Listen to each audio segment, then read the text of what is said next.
avec l'État du Sénégal. Gannaaw ba ñu tàmbalee di liggéey depuis 2017 ba tey le Sénégal tabax nañu 7 nouveaux hôpitaux clés en main dont 6 attribués à la PME française Ellipse Project Olivier Picard ak benn bu ñu attribué consortium espagnol Cantam Gesa. mu nekk benn société écran boo xamante ni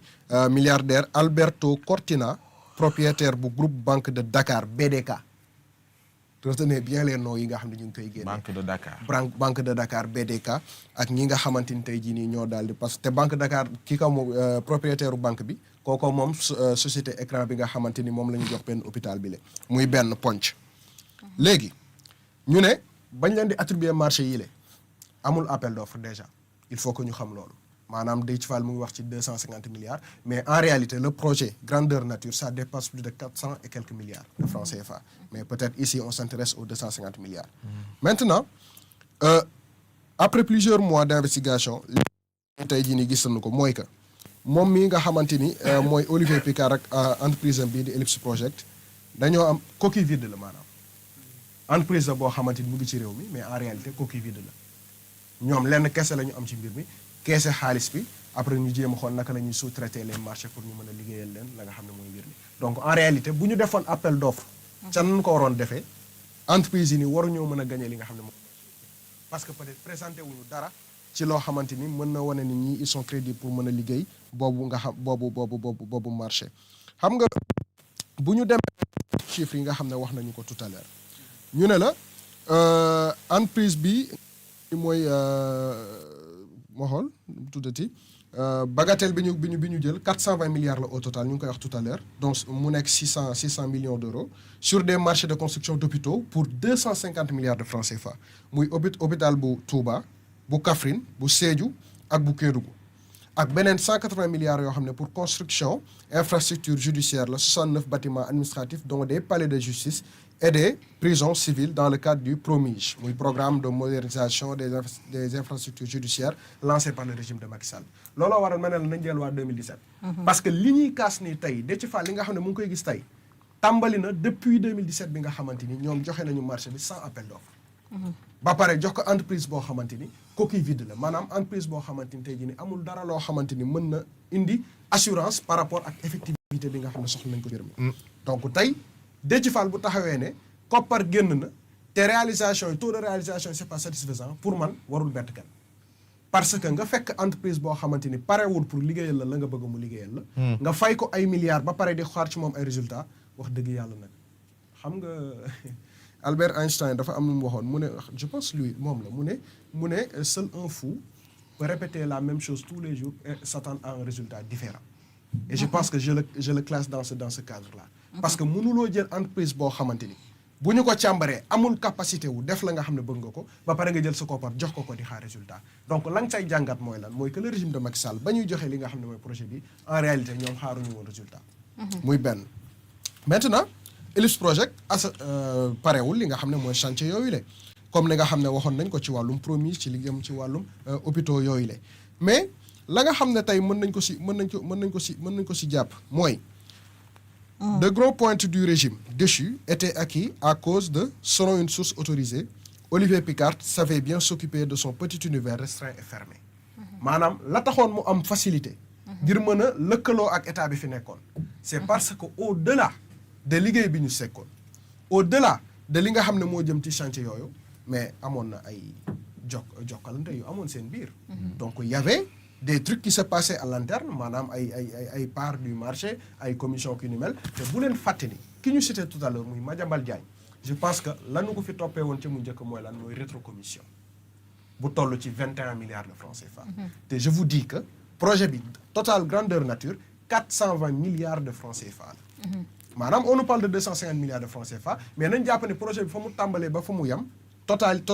li nga xam ne mooy total bi 420 milliards de francs CFA la. te dafa am ñoo xamante ni ñoo nekkoon ay facilitateurs entre Ellipse Project entreprise bi ak état du Sénégal parce que ba ñuy ñëw dafa am ñu leen tijjil ay buntu jegele leen li nga xam ne mooy palais de la République pour que ñoom ñu mën a liggéey totalement. donc lii mooy li nga xamante ni moo tax ñoom ñu mën a faciliter en tout cas rapprochement bi nga xamante ni am na ci diggante ñooñu. waaye itam moom mi nga xam ne mooy Olivier Picard ñëpp nag en tout cas ñi koy jege woon rafetlu nañ liggéey ak moom ndax ku ci liggéey ak moom gis nga si sa bopp. Olivier Picard ba muy nekk ci réew mi boog jamono yooyu parce que jamono yi tey moom fi mu toll nii entreprise fi nekk mais moom en tant que tey gisoo ko ci réew mi waaye ña fi nekkoon ñëpp rafetlu nañ liggéey ak moom ndax na mu doon deflante ak ñoom. donc yow jàppal ni koppar ga nga xamante ni génnoon na mais am na ay nañ ci seen wàll maanaam xaalis bii nga xamante ni. génnee ci ban xeetu jot yi. mais mooy li ma lay wax rek ay rétrocommission am na fi. Madiambal Diagne tudd nañ ko fi 21 milliards am na yeneen i nit yoo xamante ni jot nañu tey on parle promise bi ma leen tuddal léegi bokk ci projet yi mais dégg ngeen li fa xam ne jot na fay xew. corruption bi nga xamante ni amoon na impliquant un ancien ministre de la justice. loolu ay exemple yu ñi xam la. te loolu yëpp ci cercle bi ma la wax nii la maanaam ça ne sort pas de ellipse bañ nañ ko ba ellipse gate lañ ko tuddee en réalité. on parle d'ellipse gate. parce que dañu dem ba xam ne kat mbir mi ay waxum séddoo la ak koppar goo xamante ni jàllante nañ ko suñu biir tey diligence débordante boobu moo tax Olivier Picard amassé na 420 milliards de francs CFA diggante 2017 ak 2022 bi nga xamante ni y a 4 ans ci ginnaaw par le biais juteux de marché gré à gré construction d'hôpitaux et d'infrastructures judiciaires maanaam 420 milliards yi yëpp ma leen tuddal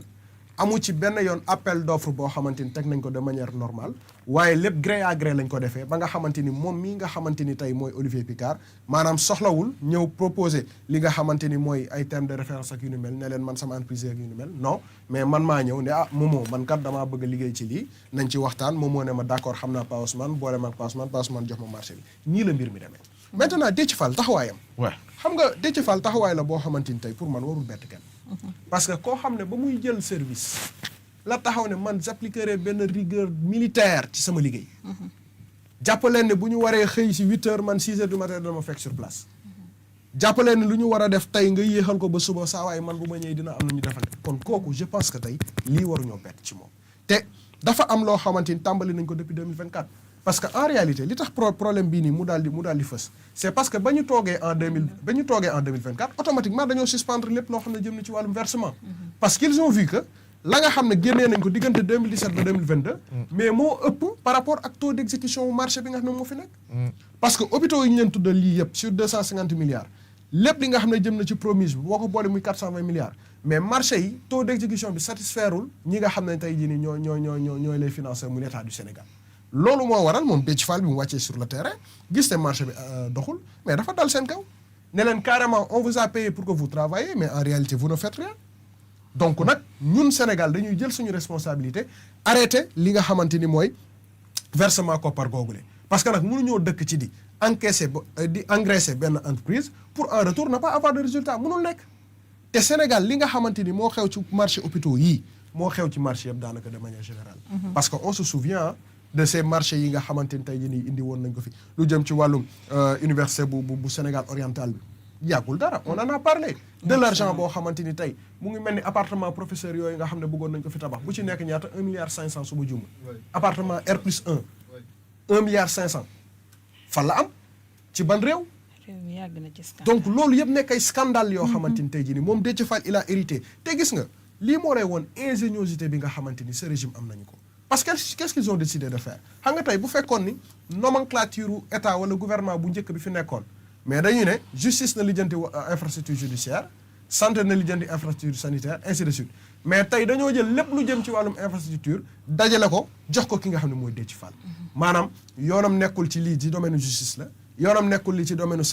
aéroportuaire la wala li ci domaine pêche la mais lépp lay centraliser su ko defee dossier par dossier milliard par milliard centime par centime moom Déthié Fall il a la possibilité et la faculté de retracer koppar googu noonu kan moo ko décaissé fan lañ ko décaissé marché bi naka la demee kan ak kan a ko signé am traçabilité bu leer nañ ba pare il centralise justice mooy tabax hôpital di ko classé secret défense loolu ñàkk xam la rek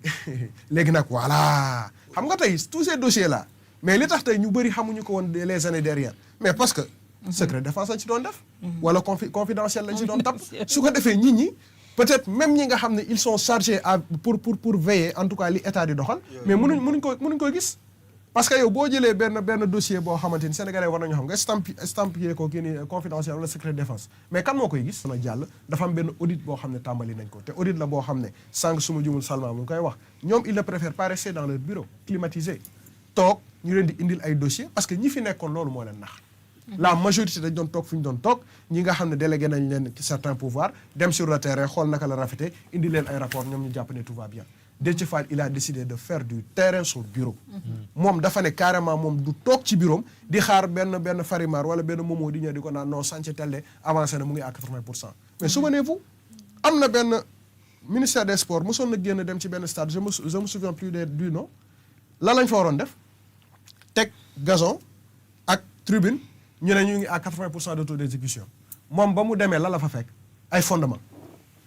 te 80% lañ fi bàyyi woon. donc lii mooy image u infrastructure yi nga xamante ni investissement yi ñu defoon ci wàllum infrastructure. donc je pense que koppar la goo xamante ni génn na ba noppi waaye nag la ñu doon xaar ci ay résultats moo matul. moo waral kii di Déthié Fall am taxawaay bi mu am. mais doo wax ellipse projet.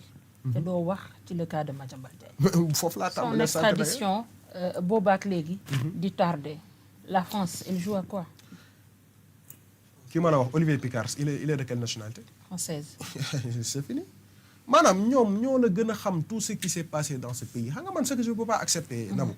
qu'on me dise que oui non la justice française elle est impartiale lijjantiwul les affaires politiques saa waay ñoom France dafa am benn lobbying bu fa nekk boo xam ne àdduna bi ba mu daj ñëpp leen ko nangul seeni entreprise fu ñu ba ma may la ko donc moom moo nee na naa ko mooy loolu amul benn problème mais juste pour clore ce débat juste pour clore ce débat gis nga lenn laa bëgg nga loolu itam comme ñëw na nañu def ba indi ko nañu régulariser itam ñoom nañu ñëw ñëw na ñu nuyu ci Assane Prod 4 TV ñooñu ma ne fii nii ci ñun waaw ñu jaay leen vite fait barke alxuraan wala nabu ñoo gaawle na déglu ma rek ndegam indi nañu Starlink nañu indi leneen lu dul loolu parce que dafa am ñoo xam ne ci réew mi waruñu leen may pleine liberté ci réseau yi parce que bu dul dara dañuy yàq xale yi noonu dañuy yàq xale yi barki yàlla parce que kilifa goo xam ne yow saa soo waxee yow quand même koo xam ne amagul 18 ans bu liiree say bind day naan kii moom laisse tomber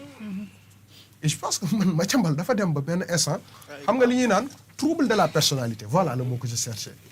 dafa dem ba personnalité bi muy incarné nekk ci moom ba mu gëm ne loolooy dëgg ndax xam nga tey bu ne Ousmane Sonko lu ci yoonu dugg ci ménage u jàmbur nañu waxante dëgg la bu waddee sax ñu ne Sonko la non mais nañu waxante dëgg maanaam Ousmane Sonko ban intérêt la war a am pour naan day jaxase say mais tamit nañ ragal yàlla quoi nañ ragal yàlla vraiment c'est man on n'a rien dit dañu namul micro yi ñuy fay rek dañ ko nam moo jëlal joxal hélas waroo ci teg ko ne à côté ba nga pare non jëlal rek waaw Déthié sama yaa ngi seetaan bismillah yéen a ngi dégg waay